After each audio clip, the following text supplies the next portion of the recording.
Alright, so wrapping up the Western Challenge, at least for me, and showing you my final renders.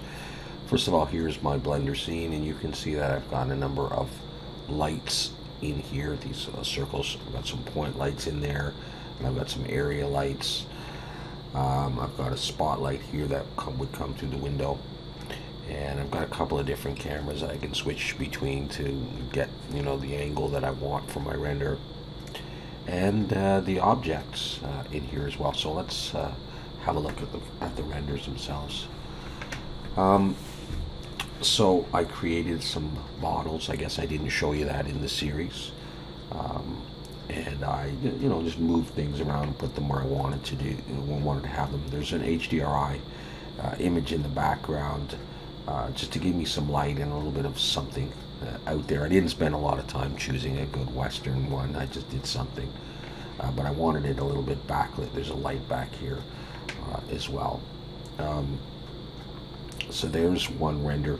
Most of this stuff, or I guess a lot of it, was textured in Substance Painter, but now that I think about it, really all the walls, all these beams are done in Blender, and this concrete kind of texture is in Blender, and same with the wallpaper.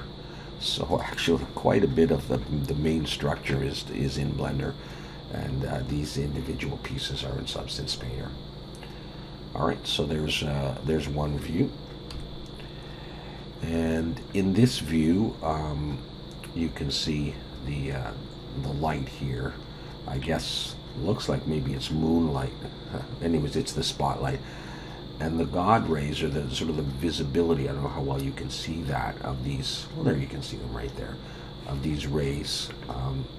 I'll show you how I did that to give that effect. Okay, right here on this page. So I've got a spotlight outside of these boards that would make up like a broken window or something like that.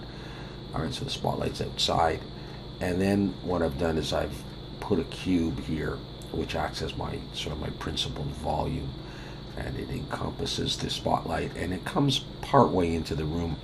I didn't want it covering my entire scene because I found that it just dulls everything, and I didn't want that. I just wanted to be able to see those, but have some of this sort of look sharp. Anyways, that's just the way I wanted to do it. Anyhow, so you create a cube, you surround the area that you want the volume to be, and then I use this principal volume. Alright, and you can see I've got a density of 0.03 in this case. Play around with some of these values, plug it into the volume. That's the material on this cube, and that helps to create those rays. Now I should say that I rendered this in Eevee. At first I thought I was going to do it in cycles, and I was liking it in cycles, but it was taking a long time, and I didn't like it enough. I actually liked this kind of, I don't know, Unreal, computer game-ish, CGI kind of look.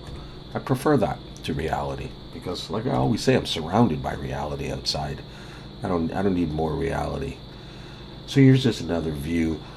Again, you can see the sort of the fogginess where the principal volume is, and hopefully you don't see where that ends, but I didn't want the whole thing like that. I wanted it kind of sharper over on this side and foggier on that side where the principal volume is.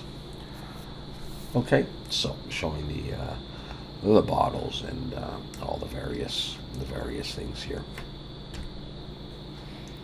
And I think there's just one more in the shadows.